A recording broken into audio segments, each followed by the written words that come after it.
Well, we were off on another photographic adventure, this time to Flinders Island off Tasmania's northeast coast. Leaving from an airstrip just outside of Bridport, Roger, Rex and I were flown by pilot Frank along the northeast coast, across Bank Strait and to Whitemark.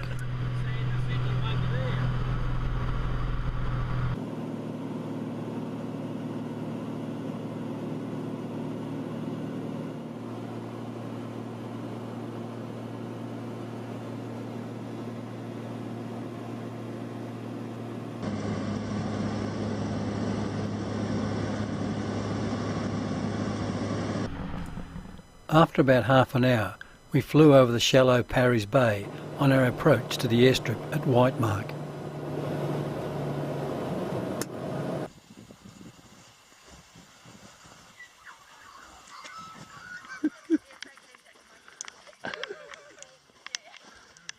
How are you going? This is June. How are you going, June? What do you photography? What are you doing for technique? Whatever moves. Well, let's go and check out our accommodation. How ground. Look, the bread maker is on, cooking bread for us. Look at this. We can even wash clothes. Check this out. Oh, nice floor. There's our kitchen that'll never be used. No, I'm only joking. We're master chefs here. There's our driver. Who's been. Jeez, mate, it's nice, isn't it? Oh, look, they've obviously picked us up, mate. Look, she's put Flinders Island's photography books here. Oh, mate. Holy guacamole. What's going on? Oh, wow. Nice toilet. Here we are at Trousers Point, and I couldn't let my curried scallop pie go to waste. Let's see how it goes. There's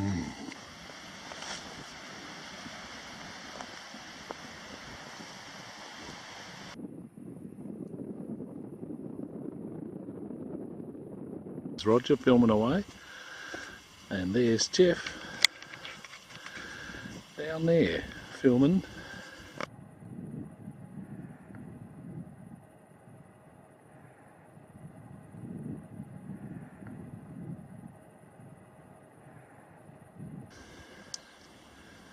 It's worth another photo, go for it.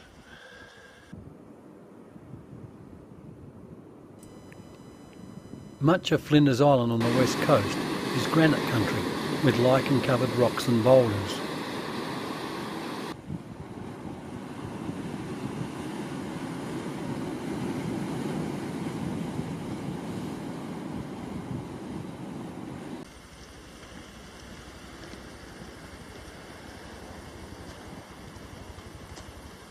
I had recently purchased a quadcopter for shooting aerial photos and video. Here was a good place to try it out in the calm conditions.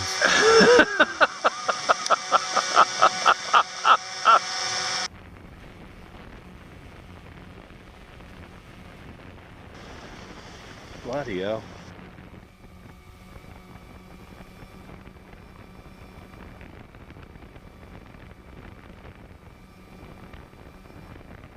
Awesome.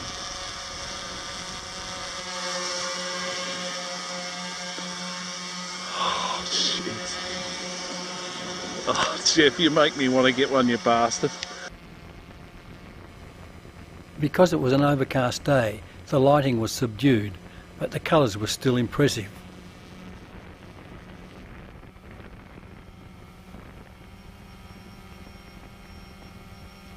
Look at that. Hey? Holy guacamole. And it's flying back towards us now. Unbelievable. Specky. Holy God, look at his... Look how high up it's going.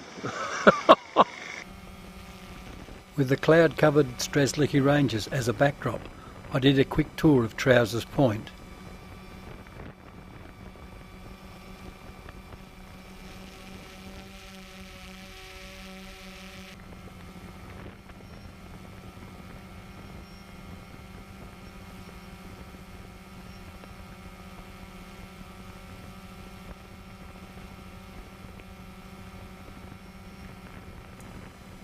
The quadcopter allowed us to get a special perspective on the area, looking north to Whitemark and Prime Sea Island off the west coast of Flinders Island.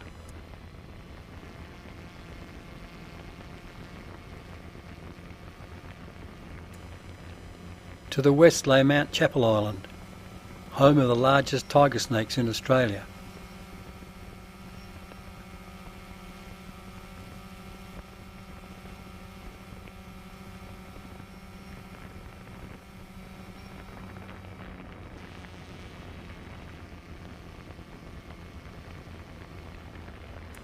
To get some idea of the height of the quadcopter, if you look carefully, you can see me standing in the middle of the beach below.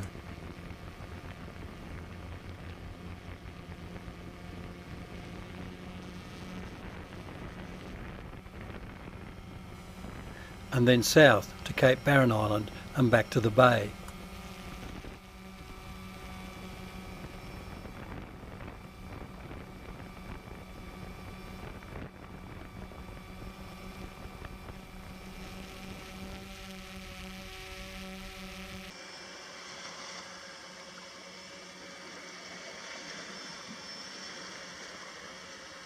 Jeez, he's flown it well though, hasn't he?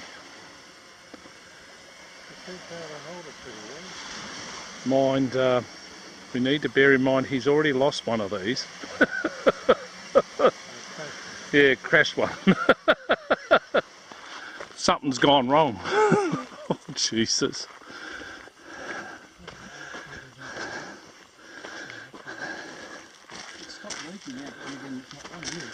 Oh, what's happened? I don't know, we're just trying to work out what that is. Oh shit, is that us, that? Oh, fuck. This could put a bit of a dampener. No, there's plenty of oil under here. We've had a bit of an oil leak. That's all oil, folks, all that glimmers. Well, we're where Frank Willebrand parks his car beside a little shed.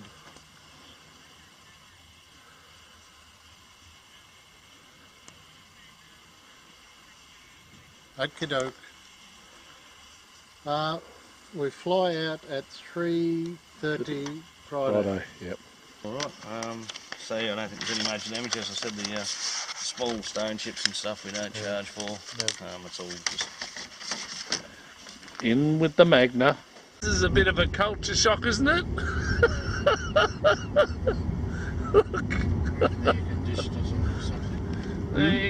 Roger's looking like the Cheshire Cat at the moment, driving this good. What do you reckon, Jeff? What? About life in general. Well, we're here.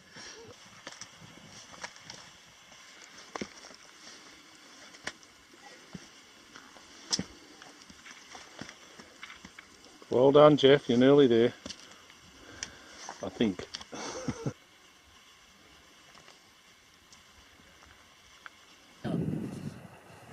Alright, Trig Station. After dinner at the White Mark Hotel, we climbed Hayes Hill to view the sunset.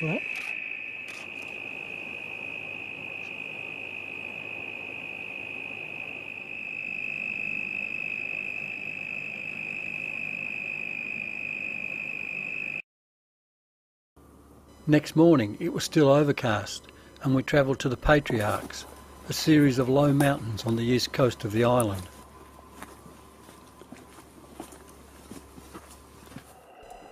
Here we found a wildlife sanctuary created by Derek Smith and the Patriarch Trust.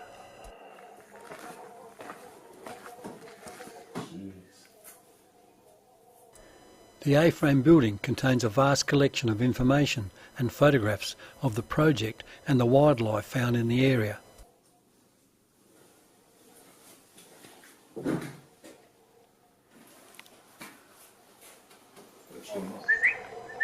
The wallabies were obviously used to being fed, and Rex exploited this to the full. He eats like me. He's got his head in the trough. He's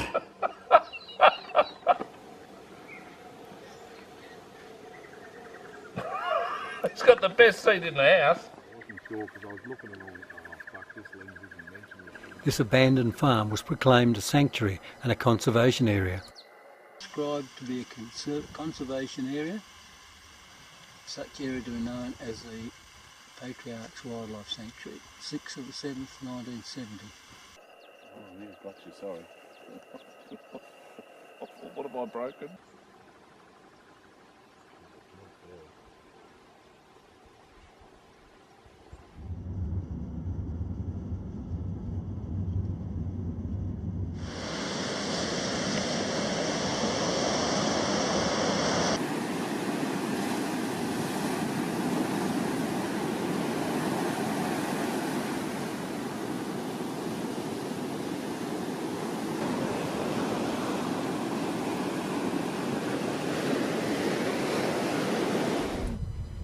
We then travelled out to Cameron's Inlet, where to my dismay, my quadcopter failed to respond and crashed into our car. So much for flying over the inlet and the prolific bird life.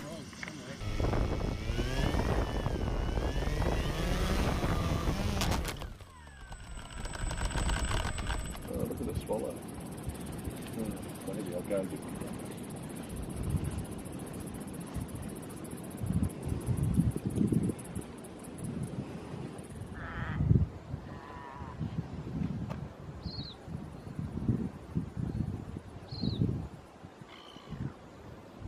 He's got his beady on us.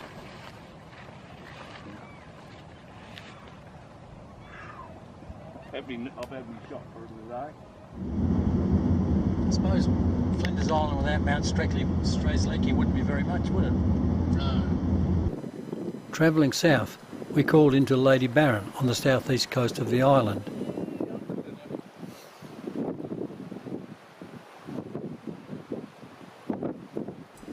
This is the main port on the island.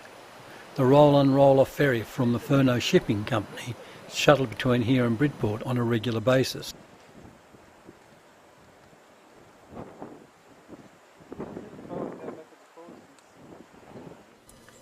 That afternoon we went north to Emitter and were surprised at how much the Furneaux Museum had progressed with the building of a new centre.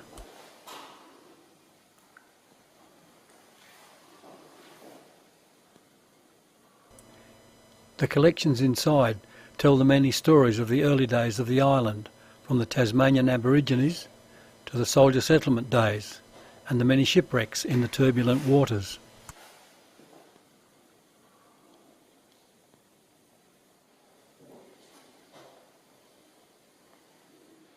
When did they do that?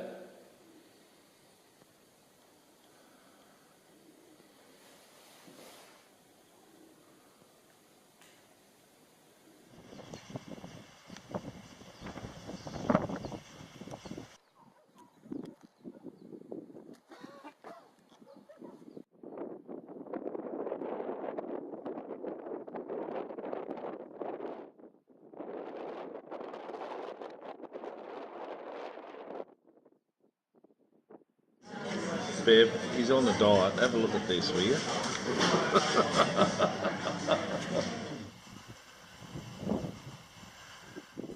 After dinner, once again we went out to look at the sunset, even if the mosquitoes and sandflies were hungry.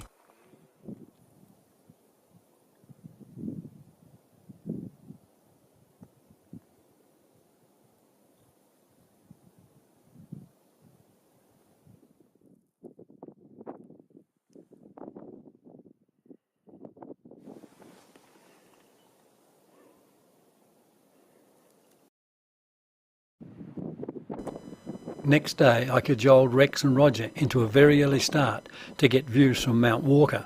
It's a beautiful scene out here today up on the top of Mount Walker. You can't see for anywhere. There's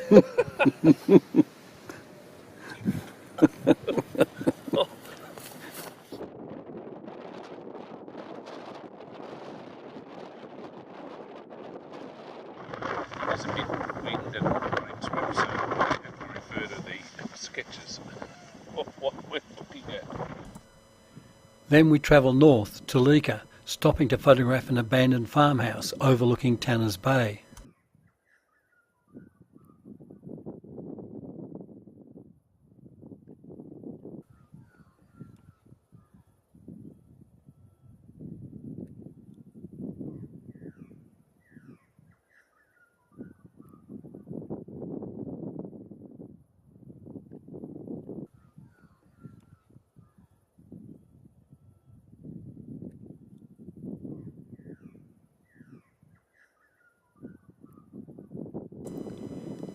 back to Sawyers Bay with its collection of lichen-covered boulders.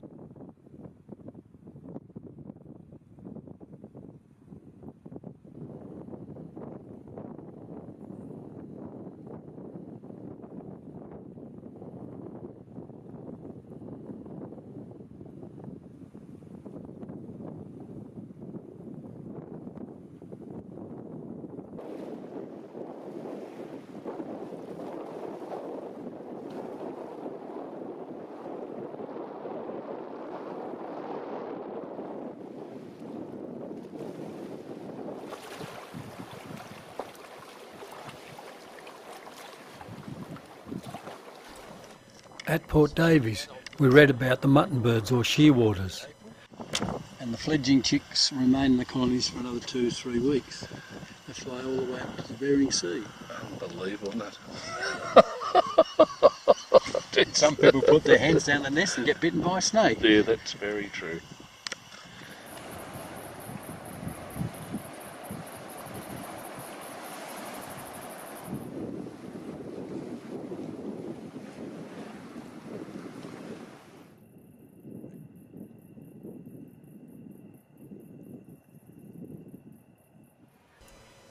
It was here at Wyballina that most of the remaining Aborigines, mustered by George Augustus Robinson, were taken in 1833.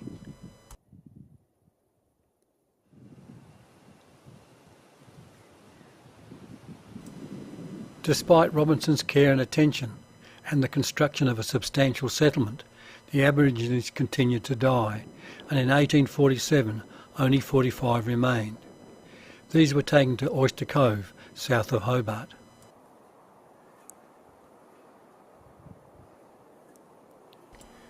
After the removal of the Tasmanian Aborigines, the land was taken up as a farm, and the settlement buildings dismantled.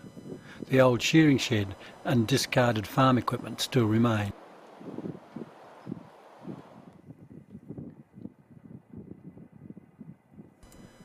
The old chapel was once used as a shearing shed, but in 1973 it was purchased and restored by the Flinders Island branch of the National Trust. Don't tell me, we can't get in.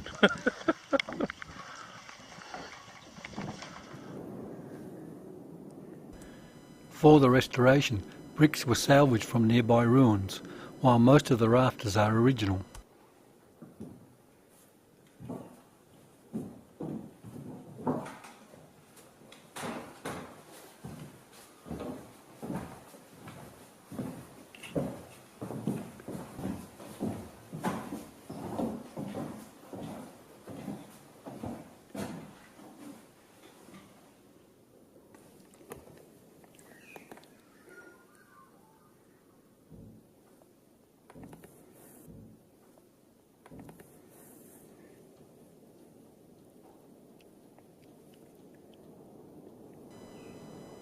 The church and cemetery at Wyballina are a sad reminder of a difficult and controversial episode in Tasmania's early history.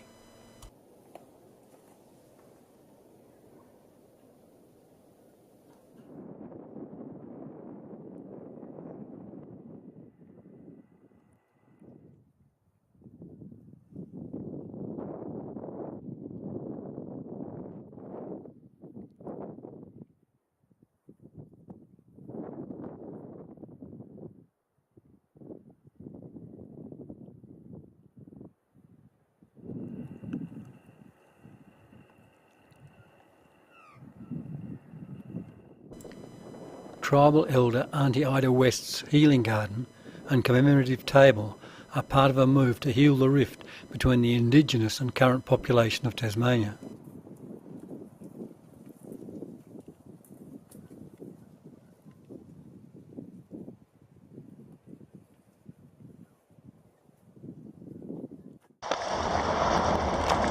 We're heading up to, what's it, East River, isn't it? East River. North East River is a large inlet, well stocked with fish and bird life, a popular camping and fishing area. The eastern side of Flinders Island is a huge sandy beach which stretches virtually the full 50-kilometre length of the island. Now,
Returning back along the north coast of the island, we called in at Palana, set in a picturesque Blythe Bay.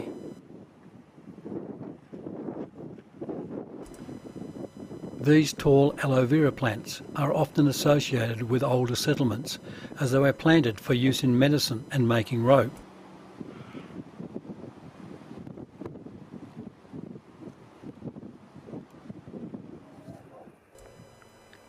A visit to Long Point to watch the sunset was less than successful.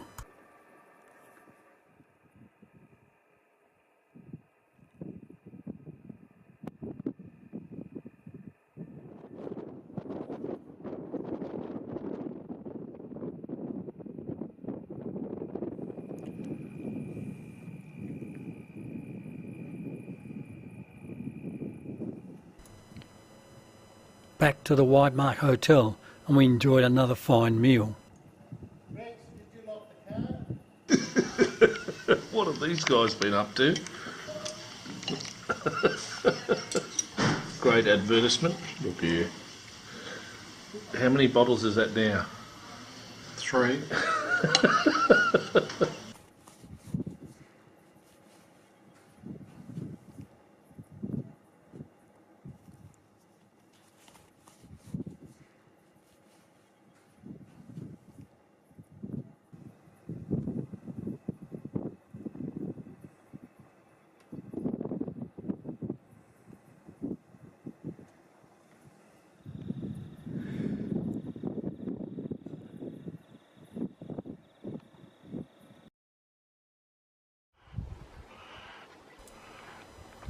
Friday, our last day of the trip, saw us back at the north of the island.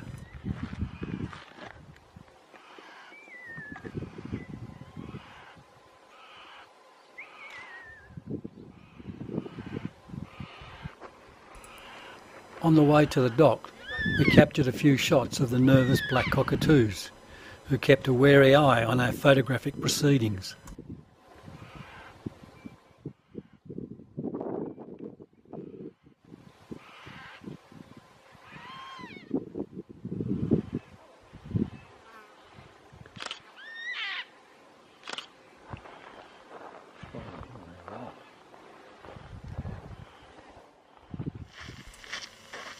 The steep walk down to the coast was well worth the effort. We're heading down for some shots, hopefully.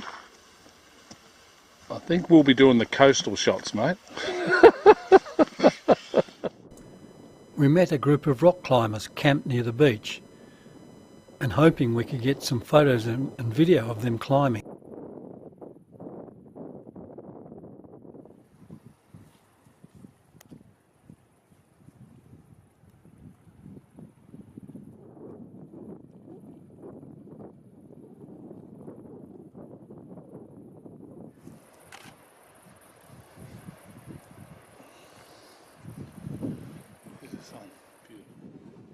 I knew about the docks area and its beauty from an earlier sea kayaking trip 6 years before.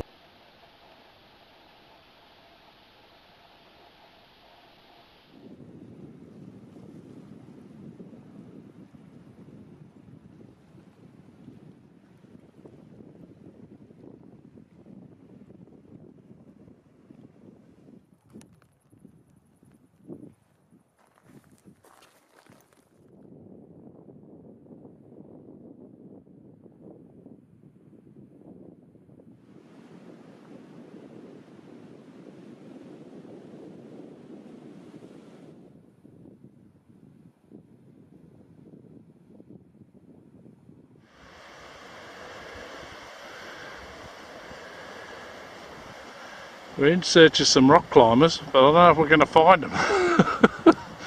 Can't see any up there.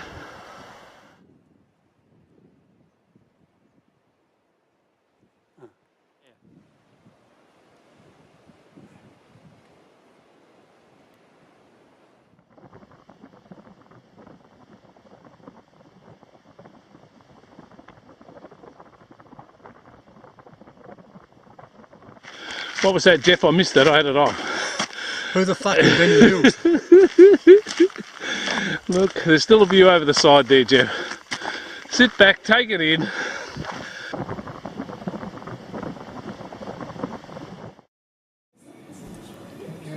We hurried back to Whitemark to catch the plane, but had sufficient time for some excellent food and rest in the Whitemark Cafe. But have a look at this. This is a Flinders Island lumberjack. Not the salt with an axe. Rex, as usual, couldn't resist the freshly baked local specialities. It's going to be a bit hard to take. I think it's going to be me.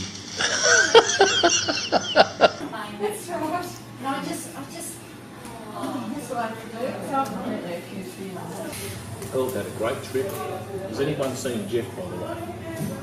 He's over behind the camera again. There was some doubt about our flight, as the low cloud was down to 400 metres. In fact, some other flights were cancelled.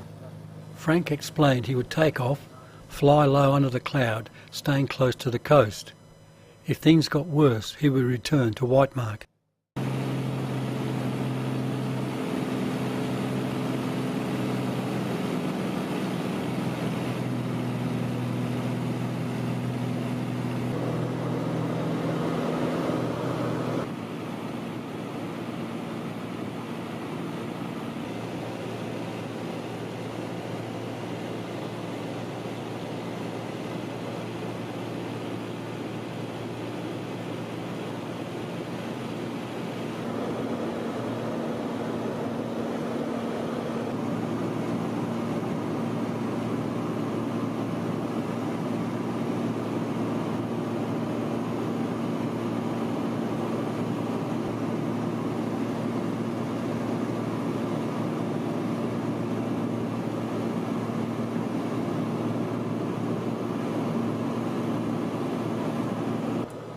After a few nervous minutes flying parallel to Mount Strzelecki, we could see sunshine and a clearing, and then we were above the clouds.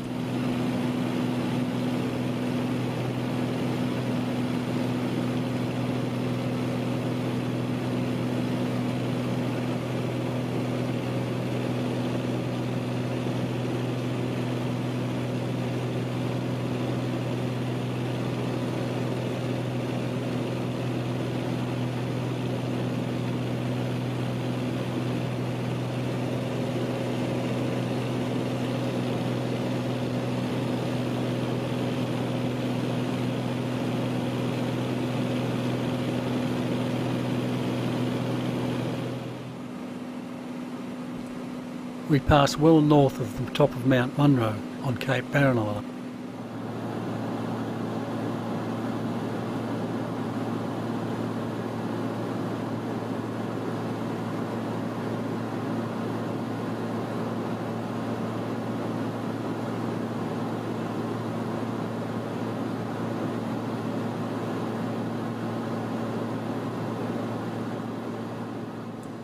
We were soon over Croppies Point on Tasmania's northeast coast and flying over the Waterhouse area with its long sandy beaches and sand dunes.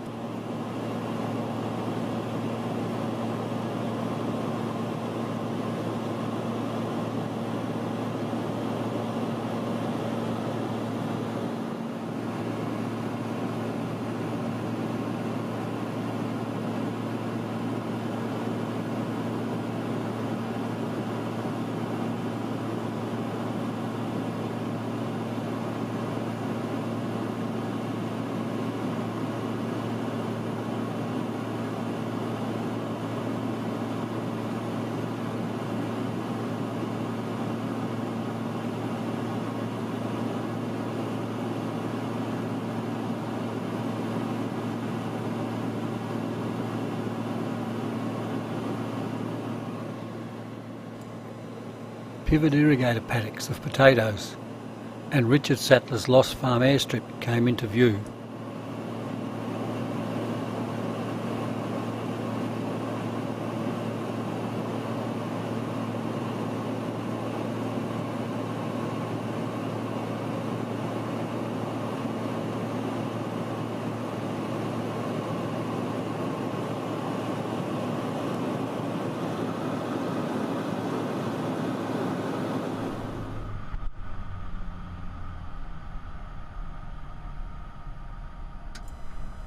Finally, we had a bumpy landing on the bush airstrip near Bridport. This had been a very successful visit to Flinders Island, one that we will no doubt repeat. And now I must repair my quadcopter. Thanks, buddy.